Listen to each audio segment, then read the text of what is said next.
اذا ابنك جاب هاي الدرجات باخر السنه والنتيجه مالته كلها حمر، شنو راح تسوي له؟ راح نسال الناس واتمنى اعرف تعليقاتكم، شنو راح تسوي له؟ اذا هاي درجاتك باخر السنه وين تنهزم؟ بيت خالك لو بيت عمك؟ بيت عمي. ليش بيت عمك تنهزم؟ احسن على مود يحميني مي يجي ابوي يضربني. اذا هاي الدرجات مالتك اخر السنه اهلك شو يسوي لك؟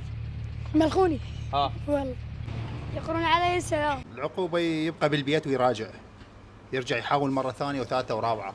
والله ان شاء الله نغير له هاي النتيجه، يعني بمرور الوقت نعيد. شلون يعني تطي رشوه المدير لو شو تسوي؟ لا مو هيك درجه. الحلاق تقريبا 12 ساعه يشتغل بالحلاقه، يعني ما يلحق يدرس ابنه، والدراسه وين؟ اكيد يم الام. فراح نشوف شنو رده فعل ابائهم اذا طلعت هاي النتيجه لابنائهم. يعني هو يصير زين مع الوقت، انا ما اقدر لا اضربه ولا اذي لانه يكره المدرسه. والله الصراحه تفاجات لان بهي درجاته كلها محمره 2 و3 و4 مستحيل. يعني انا طالع من غبشه وحد الان ما راجع للبيت، والقى هيك ابني لا خليه يشتغل وياي واحرقه بالحطب، لو انا انجرب واحده من الاثنين.